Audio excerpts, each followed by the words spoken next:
Good morning students. आज हम लोग केमिकल काइनेटिक्स का बहुत ही important topic law of mass action करने वाले हैं। लॉ ऑफ मास एक्शन से किसी भी केमिकल रिएक्शन का रेट निकाला जाता है। तो आइए हम लोग जानते हैं लॉ ऑफ मास एक्शन क्या होता है। तो सबसे पहली बात, law of mass action Guldberg और वागी ने दिया। लॉ ऑफ मास एक्शन क्या कहता है? लॉ ऑफ मास एक्शन कहता है कि the rate of reaction is directly proportional to the product of concentration of reactants raise to the power their stoichiometric coefficient.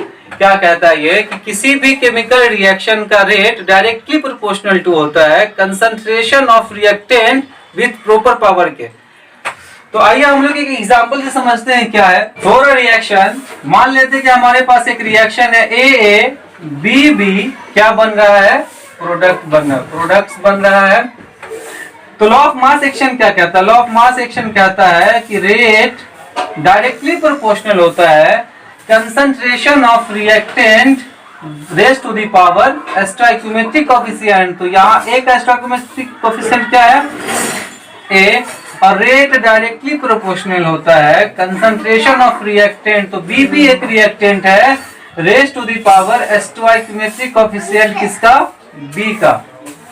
अगर इस इक्वेशन को हम कंबाइन करते हैं क्या हो जाएगा? Rate directly proportional to concentration of A raise to the power A concentration of B raise to the power B. ये रेट निकला, rate directly proportional to concentration of A raise to the power A concentration of B raise to the power B. अगर यहाँ ये proportional का sign हटेगा तो क्या आएगा? इक्वल टू, लेकिन उसके साथ क्या आएगा? एक कांस्टेंट आएगा K concentration of A raise to the power A and concentration of B raise to the power B. तो ये क्या निकला? एक एक्सप्रेशन निकला। लॉ ऑफ मास एक्शन से क्या निकला? एक्सप्रेशन निकला। और इस एक्सप्रेशन को क्या कहते हैं? रेट लॉ कहते हैं। क्या कहते हैं? रेट लॉ कहा जाता है, या फिर इसको क्या बोलते हैं? रेट एक्सप्रेशन कहते हैं। क्या कहते हैं? रेट एक्सप्रेशन कहते हैं। तो ये रेट लॉ निकला। रेट एक्सप्रेशन क्या है? Rate equals to K concentration of A raise to the power A concentration of B raise to the power B. ये पावर में जो है ए और बी, ये क्या है?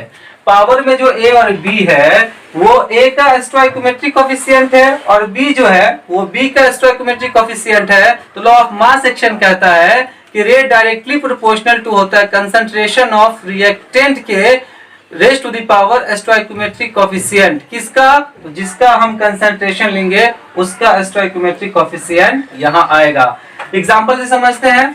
अगर हमारे पास कोई रिएक्शन है, मान लेते हैं 2A प्लस 3B, और क्या बन रहा है? प्रोडक्ट्स बन रहा है। एक रिएक्शन है 2A प्लस 3B, क्या बन रहा है? प्रोडक्ट्स बन रहा है। अगर इसका रेट लॉ एक्सप्रेशन निकला है तो क्या लिखेंगे? तो रेट इक्वल्स टू क्या आएगा? K concentration of A reactant और बी रिएक्टेंट है, लेकिन रेज टू दी पावर में क्या आएगा? तो इसका स्टोइकोमेट्रिक कोएफिशिएंट आएगा। इसका स्टोइकोमेट्रिक कोएफिशिएंट क्या है?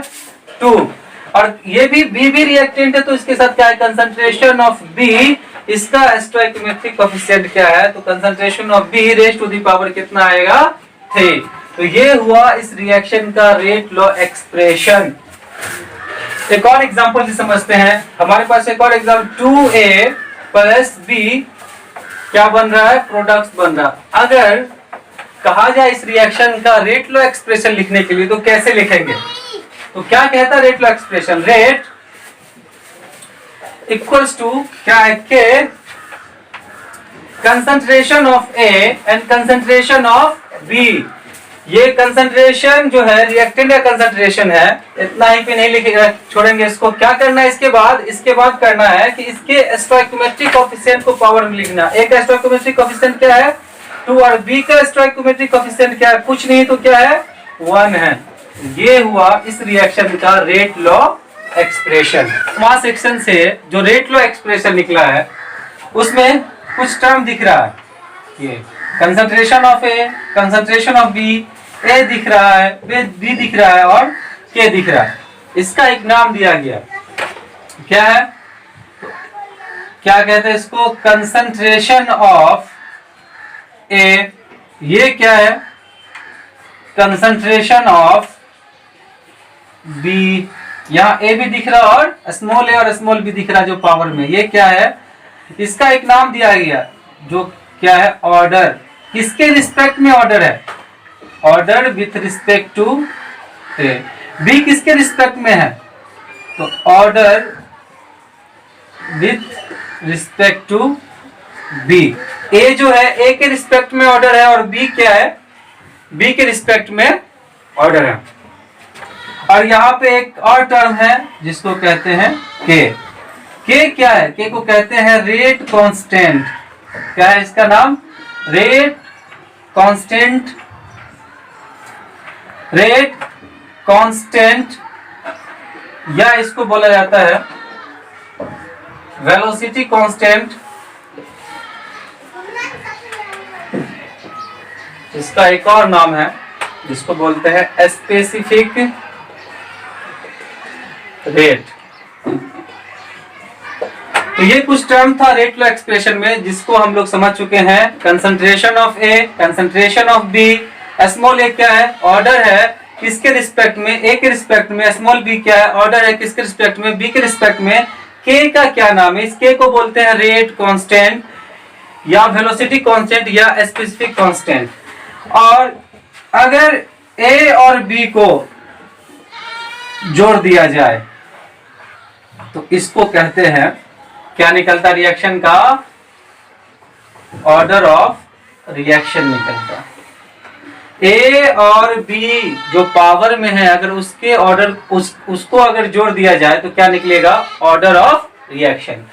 एग्जांपल से समझने की कोशिश करते हैं। क्या एग्जांपल, 2a प्लस बी क्या बन रहा है, प्रोडक्ट्स बन रहा है। सबसे पहले ऑर्डर निकालने के लिए क्या करना होगा, यहाँ पे रेट लॉ एक्सप्रेशन लिखना पड़ेगा।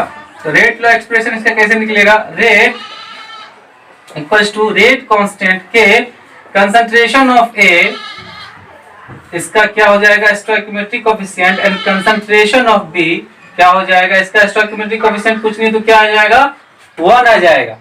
तो यहाँ पे अगर कहा जाए ए के रिस्पेक्ट में ऑर्डर निकालने तो क्या होगा, ए के रिस्पेक्ट में ऑर्डर 2 होगा और बी के रिस्पेक्ट में ऑर्डर क्या होगा, 1 होगा।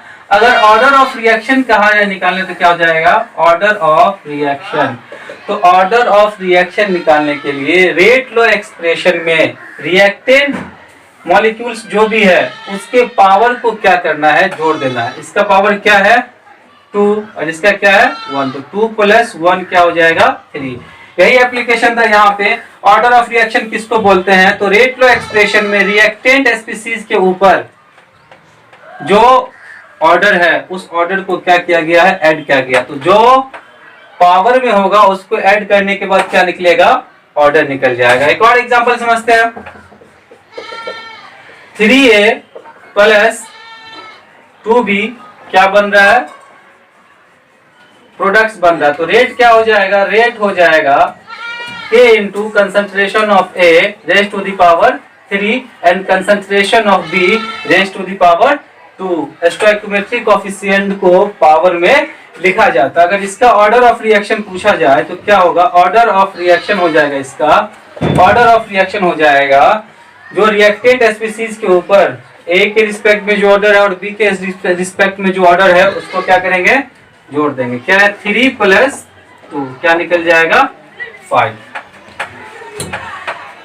अब इसके आगे हम लोग पढ़ने वाले हैं रेट लॉ को, रेट लॉ एक्सप्रेशन। लेकिन जब बहुत सारे रिएक्शन पे एक्सपेरिमेंट किया गया तो वहां ये देखा गया कि कई रिएक्शन में जो स्टोइकियोमेट्रिक कोएफिशिएंट है वो एक्सपेरिमेंटली डाटा से मैच नहीं कर रहा है। तो उसके बाद लॉ ऑफ मास एक्शन को मॉडिफाइड किया गया और क्या दिया गया, रेट लॉ। क्या दिया गया, रेट लॉ। रेट लॉ क्या कहता है, रेट लॉ कहता है कि the rate of reaction is directly proportional to concentration of reactant with proper power. तो हम लोग आइए एक एग्जांपल से समझते हैं। एग्जांपल है यहाँ पे क्या, ए प्लस बी और क्या बन रहा है, प्रोडक्ट बन रहा है। तो रेट लॉ क्या कहता है, रेट लॉ कहता है कि रेट डायरेक्टली प्रोपोर्शनल होता है concentration of reactant with proper power. Law of mass action में कहा गया कि वो प्रॉपर पावर क्या होता है, स्टोइकोमेट्रिक कोएफिशिएंट। लेकिन यहां वह यूज नहीं करेंगे क्योंकि बहुत सारे रिएक्शन में जब एक्सपेरिमेंट किया गया तो एक्सपेरिमेंटल डाटा जो था केमिकल रिएक्शन का वो उसके स्टोइकोमेट्रिक कोएफिशिएंट से मैच नहीं कर रहा था। तो वहां क्या किया गया, पावर मान लिया गया। यहाँ पे क्या, एक्स। स्टोइकोमेट्रिक कोएफिशिएंट नहीं डालेंगे यहाँ पे। रेट, ये भी रिएक्टेंट है बी, तो रेट डायरेक्टली प्रोपोर्शनल हो जाएगा concentration of B with proper power. तो यह स्टोइकोमेट्रिक कोएफिशिएंट नहीं आएगा, क्या आएगा, वाई आएगा। तो यहां से क्या निकलेगा, अगर ये दोनों इक्वेशन को कंबाइन करते हैं तो क्या निकलेगा, rate directly proportional to concentration of A raise to the power X and concentration of B raise to the power Y. अगर ये प्रोपोर्शनलिटी का साइन हटता है तो क्या आएगा, इक्वल, और उसके साथ आता है कांस्टेंट। क्या आ जाएगा, concentration of A and concentration of B raise to the power X and raise to the power Y. ये रेट लॉ से क्या निकला, ये जो एक्सप्रेशन निकला है इसको बोलते हैं रेट लॉ एक्सप्रेशन। क्या कहा जाता है, रेट लॉ एक्सप्रेशन कहा जाता है। तो हम लोग किसी भी रिएक्शन का लॉ ऑफ मास एक्शन से भी रेट लॉ एक्सप्रेशन निकाले थे, और रेट लॉ से हम लोग क्या कर रहे हैं, रेट लॉ एक्सप्रेशन निकाल रहे हैं। तो ये दोनों में क्या फर्क है, तो ये दोनों में फर्क है कि उस रिएक्शन, जब लॉ ऑफ मास एक्शन की हम बात कर रहे थे तो क्या रेट निकला था, वो रेट था लॉ ऑफ मास एक्शन से क्या रेट था, K into concentration of A raise to the power, इसका जो स्टोइकोमेट्रिक कोएफिशिएंट था वो था, एंड क्या था, concentration of B raise to the power B. तो इस दोनों में फर्क है। यहाँ जो है स्टोइकोमेट्रिक कोएफिशिएंट के बेसिस पे पावर नहीं लिया गया है, जबकि लॉ ऑफ मास एक्शन में स्टोइकोमेट्रिक कोएफिशिएंट के बेसिस पे क्या किया गया है, पावर लिया गया है। तो ये लॉ ऑफ मास एक्शन से हम लोग रेट निकालना सीख गए। अब रेट लॉ से हम लोग रेट लॉ निकालना सीख गए, लेकिन यहाँ पे कुछ टर्म है, ये के क्या है, के को कहते हैं रेट कांस्टेंट। के क्या है, रेट कांस्टेंट। और एक्स और वाई क्या है, एक्स है order with respect to A, Y क्या है, ऑर्डर है किसके रिस्पेक्ट में, with respect to Y, with respect to B, with respect to क्या है, बी है। अब हम बात करते हैं यहाँ पे कि ओवरऑल ऑर्डर ऑफ रिएक्शन के लिए अगर बात किया जाए तो इस और पावर को क्या करेंगे, हम लोग जोड़ देंगे, क्या निकल जाएगा, ऑर्डर ऑफ रिएक्शन।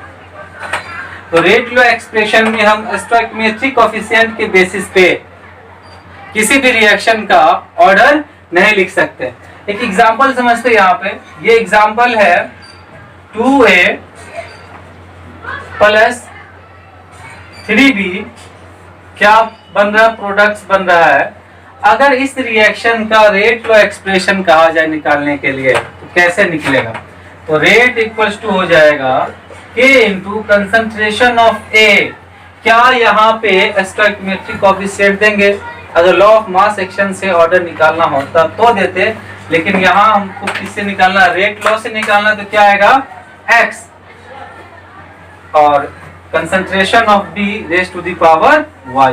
तो ये रिएक्शन का क्या निकला, रेट निकला। तो जब भी अब ऑर्डर निकलेगा या रेट लॉ एक्सप्रेशन निकालेंगे या निकाला जाएगा तो एक्सपेरिमेंटली निकाला जाएगा। क्या निकाला जाएगा, एक्सपेरिमेंटली निकाला जाएगा। Rate law expression experimentally quantity है, क्या एक्सपेरिमेंटली निकाला गया है। अब रेट लॉ एक्सप्रेशन जब भी निकालेंगे हम लोग एक्सपेरिमेंटली निकालेंगे। ये ऑर्डर जो है, ये पावर जो एक्स और वाई, ये भी क्या निकलता है, एक्सपेरिमेंटली निकलता है। तो लॉ ऑफ मास एक्शन वहां से क्या हो गया, वैलिड नहीं हुआ। उसके बाद रेट लॉ एक्सप्रेशन को मान्यता दिया गया कि रेट लॉ एक्सप्रेशन से ऑर्डर ऑफ रिएक्शन कैसे निकलता है। तो वो एक्सपेरिमेंट, इससे पहले हम लोगों ने सीखा था कि रेट का यूनिट क्या होता है। आज हम सीखेंगे कि रेट कांस्टेंट का यूनिट क्या होता है। मान लेते हैं कि एक रिएक्शन है ए जो किस में कन्वर्ट हो रहा है, प्रोडक्ट में कन्वर्ट हो रहा है, इसमें कन्वर्ट हो रहा है, प्रोडक्ट में कन्वर्ट हो रहा है। तो रेट लॉ क्या कहता है, रेट लॉ कहता है कि रेट क्या होता है, डायरेक्टली प्रोपोर्शनल टू होता है K into concentration of reactant, concentration of reactant, reactant क्या है यहाँ पे A है, raise to the power n। तो रेट लॉ कहता है कि रेट जो होता है वो डायरेक्टली प्रोपोर्शनल टू होता है concentration of reactant with proper power. तो पावर उसके स्टोइकियोमेट्रिक कोएफिशिएंट से नहीं निकलता, हम पावर x भी ले सकते हैं, y भी ले सकते हैं, n भी ले सकते हैं। तो यहां से अगर रेट कांस्टेंट का यूनिट निकाला जाए तो क्या हो जाएगा, k इक्वल्स टू हो जाएगा रेट, ये मल्टीप्लाई में इधर आने के बाद क्या हो जाएगा, डिवाइड हो जाएगा। तो रेट का यूनिट क्या निकलेगा, रेट कांस्टेंट का यूनिट क्या निकलेगा, तो रेट का यूनिट क्या होता है, मोल पर लीटर पर सेकेंड। और ये क्या है, कंसंट्रेशन ऑफ एयर। तो कंसंट्रेशन का यूनिट क्या होता है, कंसंट्रेशन का यूनिट होता है मोल बाय लीटर का पावर क्या हो जाएगा, n। तो K इक्वल्स टू मोल पर लीटर पर सेकेंड। अगर इसको सॉल्व किया जाए तो ये पावर मोल पे भी आएगा, मोल का पावर n, और ये पावर किस पे आएगा, लीटर पे भी आएगा। तो अगर लीटर को हम ऊपर ले जाते हैं तो क्या हो जाएगा, minus n। K equals to mole पर लीटर पर सेकेंड मल्टीप्लाई, अगर इस पूरे टर्म्स को हम ऊपर ले जा रहे हैं तो क्या हो जाएगा, पावर का साइन जो होता है वो चेंज हो जाता है, जो प्लस है वो किस में कन्वर्ट हो जाता है, माइनस में, और जो माइनस होता है वो किस में कन्वर्ट हो जाता है, प्लस में। ये मैथ का प्रॉब्लम है। तो यहां से क्या निकल जाएगा, K इक्वल्स टू मोल का पावर यहाँ पे कुछ नहीं है, मोल का पावर यहाँ पे कुछ नहीं है, तो क्या है 1, और यहाँ पे मोल का पावर क्या है, माइनस n। तो मोल और मोल तो क्या है, बेस सेम है, तो यहाँ पे हम क्या करेंगे, पावर को मोल लिखकर पावर को क्या करेंगे, ऐड कर देंगे। तो यहाँ पावर कितना 1, यहाँ पे -1, क्या हो जाएगा, plus minus minus n। Litre, यहाँ लीटर का पावर -1 है और यहाँ लीटर का पावर क्या है, प्लस n है। तो क्या हो जाएगा, लीटर प्लस n माइनस 1, और क्या हो जाएगा, पर सेकेंड। तो ये 12 के एग्जाम में, बोर्ड एग्जाम में पूछा जाता है कि रेट कांस्टेंट का यूनिट क्या है। तो रेट कांस्टेंट का यूनिट है mole to the power 1 minus n, litre to the power n minus 1, N पर सेकेंड। तो रेट कांस्टेंट के यूनिट का यूज कहाँ होता है, रेट कांस्टेंट के यूनिट से किसी भी रिएक्शन को के ऑर्डर को हम पहचान सकते हैं, निकाल सकते हैं। रेट कांस्टेंट के यूनिट से किसी भी ऑर्डर को पहचान सकते हैं, ये फर्स्ट ऑर्डर रिएक्शन है या सेकेंड ऑर्डर रिएक्शन है या थर्ड ऑर्डर रिएक्शन है। मान लेते हैं यहाँ पे अगर हमको क्या करना, जीरो ऑर्डर रिएक्शन निकालना, जीरो ऑर्डर रिएक्शन का यूनिट निकालना, जीरो ऑर्डर रिएक्शन का क्या करना है, ऑर्डर निकालना। तो जीरो ऑर्डर के लिए n का मान कितना हो जाएगा, 0। तो रेट कांस्टेंट का यूनिट क्या हो जाएगा, K इक्वल्स टू मोल का पावर 1 माइनस n की जगह पे क्या आएगा 0, लीटर n की जगह पे क्या आएगा 0 माइनस 1 पर सेकेंड। तो K इक्वल्स टू निकल जाएगा मोल 1 माइनस 0 1, लीटर 0 माइनस 1 माइनस 1 पर सेकेंड। तो याद रखना कि जीरो ऑर्डर रिएक्शन के लिए रेट कांस्टेंट का जो यूनिट होता है वो क्या होता है, मोल पर लीटर पर सेकंड। जीरो ऑर्डर रिएक्शन के लिए रेट कांस्टेंट का यूनिट क्या होता है, मोल पर लीटर पर सेकंड। किसी भी रिएक्शन के ऑर्डर को पहचानने के लिए रेट कांस्टेंट के यूनिट को पहचानने आना चाहिए। तो रेट कांस्टेंट के यूनिट से हम किसी भी ऑर्डर को निकाल सकते हैं।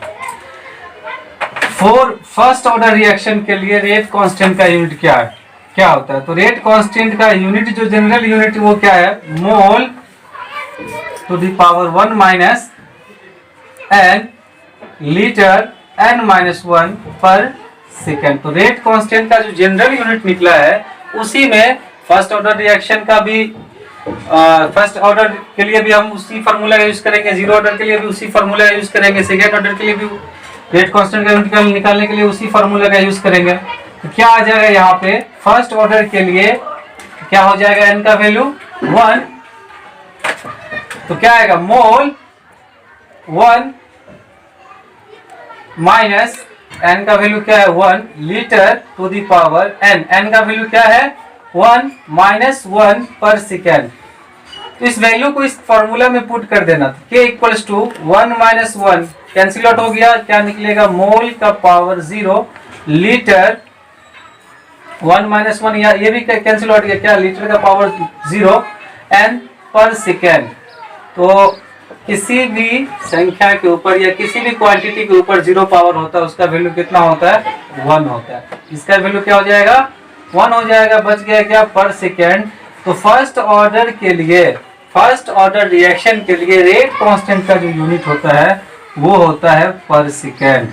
तो अगर न्यूमेरिकल्स में पर सेकेंड में अगर वैल्यू दिया हुआ है, ऑर्डर के बारे में कुछ नहीं कहा गया, तो वहां से रेट कांस्टेंट के यूनिट से हम पता कर सकते हैं कि पर सेकेंड किस ऑर्डर के लिए यूज किया गया है, वो फर्स्ट ऑर्डर रिएक्शन के लिए यूज किया गया। ठीक उसी तरह अगर हम सेकेंड ऑर्डर के लिए बात करें, अगर सेकेंड ऑर्डर रिएक्शन के लिए रेट कांस्टेंट के यूनिट को निकाला जाए तो कैसे निकालेंगे। सेकेंड ऑर्डर रिएक्शन के लिए n का वैल्यू कितना हो जाएगा 2। फॉर्मूला क्या होता है रेट कांस्टेंट का, उस फॉर्मूला में क्या करना पुट करना, mole to the power 1 minus n litre to the power n minus 1 n पर सेकेंड। अगर सेकेंड ऑर्डर रिएक्शन के लिए रेट कांस्टेंट का यूनिट निकालना है तो क्या करेंगे, यहाँ पे सेकेंड ऑर्डर मींस n का वैल्यू कितना 2, n का वैल्यू कितना है 2 है litre to the power n minus 1, n का वैल्यू कितना है 2 माइनस 1 पर सेकेंड। तो यहाँ क्या निकलेगा 1 माइनस 2 कितना निकलेगा -1 लीटर 2 माइनस 1 क्या निकलेगा 1 n पर सेकेंड। तो यहाँ हो जाएगा फाइनली मोल पर लीटर, सॉरी पर मोल लीटर पर सेकेंड।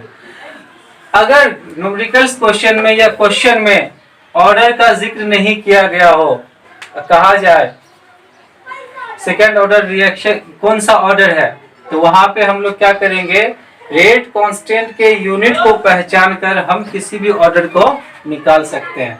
अगर मान लीजिए क्वेश्चन में हमको दिया हुआ पर सेकेंड, तो पर कहा गया ऑर्डर निकालना, तो ऑर्डर क्या हो जाएगा पर सेकेंड किसका यूनिट होता है, रेट कांस्टेंट का यूनिट होता है पर सेकेंड, लेकिन किस ऑर्डर के लिए, फर्स्ट ऑर्डर के लिए। सेकेंड ऑर्डर के लिए क्या होता है रेट कांस्टेंट का यूनिट मोल पर लीटर, पर मोल लीटर पर सेकेंड। तो इसके लिए ऑर्डर क्या हो जाएगा सेकेंड ऑर्डर। ठीक उसी तरह क्या निकलेगा थर्ड ऑर्डर ऑफ रिएक्शन के लिए यूनिट निकलेगा n का वैल्यू 3। डी में क्या है फोर्थ ऑर्डर ऑफ रिएक्शन के लिए भी क्या रेट कांस्टेंट का यूनिट निकाल सकते हैं इस फार्मूला से। जितना भी ऑर्डर कहा जाए निकालने के लिए इस फार्मूला पे रह के हम रेट कांस्टेंट का यूनिट निकाल सकते हैं। करने वाले हैं रेट लॉ जो हम लोग पढ़े हैं उस एक्सप्रेशन का यूज करने वाले हैं। अब किस तरह से करेंगे, जब एक्सपेरिमेंटल डेटा दिया हो तो क्या करना है, रेट लॉ एक्सप्रेशन लिखना है। किस तरह से, क्वेश्चन यहाँ पे if experimental data is given for the reaction, ये जो रिएक्शन है इस पे एक्सपेरिमेंट किया गया और जिसका एक्सपेरिमेंटल डेटा दिया गया है, तो क्या करना हमको find the order of reaction निकालना है, रेट लॉ इक्वेशन निकालना और रेट कांस्टेंट निकालना है। तो ऑर्डर ऑफ रिएक्शन निकालने के लिए एक्सपेरिमेंटल डाटा जो है वो दिया गया है। तो क्या करना, सबसे पहले इक्वेशन लिखना है, क्या है इक्वेशन 2a + b, और जब एक्सपेरिमेंट वाला क्वेश्चन हो तो क्या करना है, उसमें सबसे पहले रेट लॉ एक्सप्रेशन लिखना। क्या होता है rate law expression, k into concentration of reactant A raised to the power x and concentration of B raised to the power y। अब क्वेश्चन में ऐसे वैल्यू को सिलेक्ट करना है जिसमें क्या हो, कैंसिल आउट होने का चांस बने। तो सबसे पहले यहाँ देखो एक्सपेरिमेंट 1 0.1 है A का कंसंट्रेशन, और कहीं से एक्सपेरिमेंट 2 में कंसंट्रेशन कितना है A का कंसंट्रेशन कितना है 0.1 है। अगर हम एक्सपेरिमेंट 1 और एक्सपेरिमेंट 2 के रेट को लिखते हैं तो क्या होगा, कंसंट्रेशन ऑफ ए जो है वो कैंसिल आउट हो जाएगा। तो सबसे पहले हम क्या करते हैं, एक्सपेरिमेंट 1 इसका रेट क्या मान लेते हैं R1, इसका रेट R2 और इसका रेट क्या हो जाएगा R3। तो R1 रेट को किसे लिखते हैं R से, R1 K इंटू ये जो एक्सप्रेशन है इसमें हम लोगों को क्या करना है, डेटा पुट करना है। तो कंसंट्रेशन ऑफ एक्सपेरिमेंट 1 में कितना concentration 0.1 raise to the power x and concentration of b कितना एक्सपेरिमेंट 1 में 0.1 raise to the power y। और कहाँ वैल्यू और कहाँ है a का कंसंट्रेशन सेम, किस एक्सपेरिमेंट पे, एक्सपेरिमेंट 2 में कंसंट्रेशन सेम है। क्या हो जाएगा R2 के कंसंट्रेशन ऑफ A कितना है 0.1 raise to the power x and B का कंसंट्रेशन कितना है, B का कंसंट्रेशन है 0.2 raise to the power y। अब हम लोग क्या करते हैं, डिवाइड कर देते हैं इसको, तो क्या निकलेगा यहां से 0.1 raise to the power x, 0.1 raise to the power x, ये क्या हो गया, कैंसिल आउट हो गया k और सॉरी ये इक्वेशन सेकेंड है और ये इक्वेशन थर्ड है। यहां से k और k भी क्या हो गया, कैंसिल आउट हो गया। क्या डेटा बचा, एक्सपेरिमेंट 1 का रेट कितना है, यहाँ पे एक्सपेरिमेंट 1 का रेट है 1.2 into 10 to the power -3 by, और एक्सपेरिमेंट 2 का रेट कितना है यहाँ 1.2 into 10 to the power -3 equals to क्या हो जाएगा, और कौन सा डेटा बचा है 0.1 raise to the power y and 0.2 raise to the power y। तो यार ये दोनों वैल्यू क्या है, सेम है, तो ये क्या हो जाएगा, कैंसिल आउट हो जाएगा। क्या बचेगा 1 इक्वल्स टू पॉइंट से पॉइंट कैंसिल आउट, क्या बचेगा 1/2 का पावर y, ये हो जाएगा 2 का पावर -1 का power y and 1 equals to 2 का पावर -y।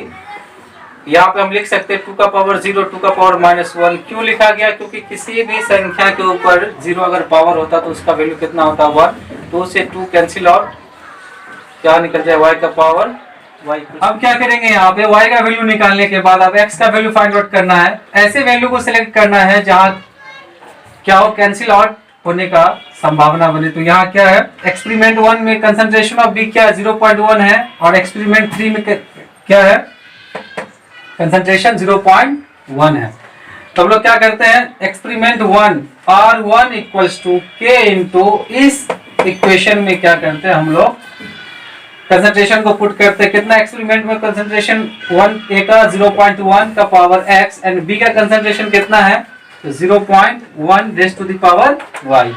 अगर एक्सपेरिमेंट 3 की बात किया जाए तो एक्सपेरिमेंट 3 का रेट कितना है R3 equals to K into, यहाँ पे पुट करना कंसंट्रेशन ऑफ A कितना है 0.2 का power x and concentration of B कितना एक्सपेरिमेंट 3 में, एक्सपेरिमेंट 3 में है 0.1 raise to the power y।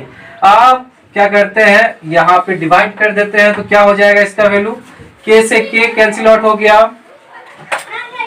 Equation 4 and equation 5, और क्या कैंसिल आउट, और कुछ होने वाला है यहाँ पे 0.1 से 0.1 क्या हो गया, कैंसिल आउट हो गया। तो क्या बचा डेटा R1 बाय R3, क्या बचा R1 बाय R3। तो R1 का कितना है rate 1.2 into 10 to the power -3 by, R3 का रेट कितना है यहाँ पे 2.4 into 10 to the power -3 equals to, और क्या डेटा बचा यहाँ पे, बचा 0.1 का power x by 0.2 raise to the power x।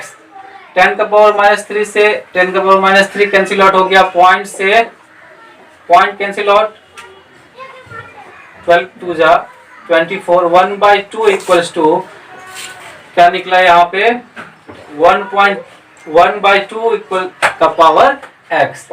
यहाँ पावर कुछ नहीं तो कितना है 1, बेस से में कैंसिल आउट हो जाएगा, तो क्या निकलेगा वैल्यू x का, x इक्वल्स टू निकला 1, और x इक्वल्स टू 1 निकालने के बाद अब हम लोग रेट लॉ एक्सप्रेशन लिख सकते हैं। रेट क्या है, रेट है हमारा क्या, k into concentration of A का power x and concentration of B का पावर y। तो क्या हो जाएगा यहाँ पे रेट लॉ इक्वेशन क्या हो जाएगा, k into concentration of A raise to the power x, x का पावर कितना निकला है, x का वैल्यू कितना निकला है 1, और concentration of B raise to the power y, y का वैल्यू कितना निकला है 0। तो ये रेट लॉ एक्सप्रेशन हुआ, rate equals to K into concentration of A raise to the power 1 concentration of B raise to the power 0। अगर order of reaction निकाला जाए तो कैसे निकलेगा order of reaction? Order of reaction निकलेगा कैसे? बहुत ही सिंपल है। ऑर्डर ऑफ रिएक्शन निकालने के लिए क्या करते हैं, रेट लॉ एक्सप्रेशन में रिएक्टेंट मॉलिक्यूल का जो पावर होता है उसको हम लोग क्या करते हैं, ऐड कर देते हैं। तो कितना निकल गया, 1 और 0 कितना हो जाएगा, 1। तो यहाँ रेट लॉ इक्वेशन यहाँ निकल चुका है, ऑर्डर ऑफ रिएक्शन निकल चुका 1। अब रेट कांस्टेंट निकालना है, तो रेट कांस्टेंट आप लोग खुद से ट्राई कीजिएगा और नहीं बने एनसीईआरटी का कुछ क्वेश्चन करने वाले हैं। एनसीईआरटी का क्या क्वेश्चन है, question number 4.3 for a reaction A plus B क्या बन रहा, प्रोडक्ट बन रहा है। The rate law is given, rate law दिया हुआ, क्या दिया हुआ rate law, k concentration of A raise to the power 1/2 and concentration of B raise to the power 2। Rate law दिया हुआ इक्वेशन का क्या पूछा यहाँ पे, what is the order of reaction, क्या पूछ रहा है यहाँ पे, what is the order of reaction पूछ रहा है। तो ये ऑर्डर ऑफ रिएक्शन कैसे निकलेगा, सिंपल है, यहाँ पे हमको एक्सपेरिमेंट भी नहीं करना क्योंकि रेट लॉ एक्सप्रेशन दिया हुआ है। तो ऑर्डर ऑफ रिएक्शन निकालना तो बहुत आसान है। ऑर्डर ऑफ रिएक्शन, जब रेट लॉ दिया हो तो ऑर्डर ऑफ रिएक्शन निकालना आसान है। क्या होता है, तो बोले थे कि जो रिएक्टेंट मॉलिक्यूल है उसका जो पावर होगा उसके पावर को क्या करना है, ऐड कर देना है, उसके पावर को क्या करना है, ऐड कर देना। क्या निकलेगा यहाँ पे, 1 + 4/2 कितना निकल जाएगा यहाँ पे ऑर्डर ऑफ रिएक्शन 5/2। तो जब भी रेट लॉ एक्सप्रेशन दिया हो उसके पावर को क्या करना है, रिएक्टेंट स्पीशीज के पावर को क्या करना है, जोड़ देना है, तो ऑर्डर ऑफ रिएक्शन निकल जाएगा। यहाँ तो बहुत ही आसान क्वेश्चन है। नेक्स्ट क्वेश्चन जो है वो 4.4 है, क्या कह रहा है, the conversion of molecules x to y, x जो है वो y में क्या हो रहा है, कन्वर्ट हो रहा है। फ्लो सेकेंड ऑर्डर काइनेटिक्स, कौन सा ऑर्डर है, सेकेंड ऑर्डर रिएक्शन है। कौन सा ऑर्डर रिएक्शन है, क्वेश्चन खुद कह रहा है कि सेकेंड ऑर्डर रिएक्शन है। If concentration of x is increase, क्या किया जा रहा है बाद में कि x का कंसंट्रेशन इंक्रीज किया जा रहा है, कितना टाइम से, 3 times. How will it affect the rate of formation of y, कह रहा है कि अगर x के कंसंट्रेशन को 3 टाइम्स बढ़ा दिया जाए तो y के रेट पे क्या इफेक्ट पड़ेगा। दूसरा कह रहा है यहाँ पे क्या, कि ये कैसा रिएक्शन है, सेकेंड ऑर्डर रिएक्शन है। तो सब सेकेंड ऑर्डर रिएक्शन में तुमको सबसे पहले इस रिएक्शन का रेट लॉ लिखना पड़ेगा। रेट लॉ क्या कहता है कि concentration of reactant, concentration of reactant, reactant क्या है, x है, विथ प्रॉपर पावर। तो यहाँ पावर क्या है, ऑर्डर क्या यहाँ पे दिया हुआ, ऑर्डर क्या, सेकेंड ऑर्डर। तो यहाँ पे हम लोग x लिखते थे जब हमको ऑर्डर पता नहीं होता था तब, लेकिन यहाँ ऑर्डर पता है, क्या है, सेकेंड ऑर्डर। तो ये हो गया r k concentration of x raise to the power y, equation first. लेकिन बाद में क्या किया गया, x के कंसंट्रेशन को इंक्रीज किया गया, कितना टाइम्स, 3 टाइम्स इंक्रीज किया गया। तो रेट, अगर कंसंट्रेशन चेंज करेगा तो रेट चेंज करेगा। सेकेंड रेट को मान लेते हैं r डैश इक्वल्स टू क्या हो जाएगा, k into concentration of x। पहले x था कंसंट्रेशन, बाद में कितना कर दिया, 3 टाइम्स, जितना पहले था उसका कितना टाइम्स कर दिया, 3 टाइम्स कर दिया। और ये सेकेंड ऑर्डर रिएक्शन है। तो क्या करते हैं हम लोग यहाँ पे, ये इक्वेशन सेकेंड है, तो इक्वेशन फर्स्ट में इक्वेशन सेकेंड से क्या करते हैं, डिवाइड कर देते हैं। तो क्या निकल जाएगा, k concentration of x raise to the power 2, यहाँ पे क्या हो जाएगा, 3 का स्क्वायर कितना निकल जाएगा, 9 k concentration of x raise to the power 2। तो यहाँ से क्या हो जाएगा, के कैंसिल आउट, के से के कैंसिल आउट, क्या निकलेगा यहाँ पे relation, r by r dash equals to 1/9। तो r डैश कितना निकल जाएगा, क्रॉस मल्टीप्लिकेशन करो कितना हो जाएगा। तो जब x के कंसंट्रेशन को 3 टाइम्स इंक्रीज किया गया तो क्या देखा गया, रेट कितना टाइम्स इंक्रीज किया, 9 टाइम्स। कितना टाइम्स इंक्रीज किया, पहले जो रेट था उससे कितना टाइम्स हो गया, 9 टाइम्स 9 गुना रेट इंक्रीज कर गया। तो यहाँ करना क्या था, यहाँ x y में कन्वर्ट हो रहा था, इसका हम रेट लो एक्सप्रेशन लिख लिए। कैसे लिखे, तो rate equals to k concentration of reactant raise to the power something. तो यहाँ समथिंग क्या था, सेकेंड ऑर्डर था, तो यहाँ सेकेंड ऑर्डर दिए। इसको रेट को किससे रिप्रेजेंट किए, r से। क्या निकला यहाँ पे, k कंसंट्रेशन ऑफ x का पावर 2। लेकिन बाद में जब इसके कंसंट्रेशन को 3 टाइम्स कर दिया गया तो पूछ रहा है रेट कितना टाइम्स इंक्रीज करेगा। तो ये x था, बाद में 3x हो गया कंसंट्रेशन, 3 का स्क्वायर 9 निकल जाएगा, और इक्वेशन 1 और इक्वेशन सेकेंड को क्या किया, डिवाइड कर दिया गया। तो क्या निकला, rate r dash equals to 9। बात आ गई होगी समझ में।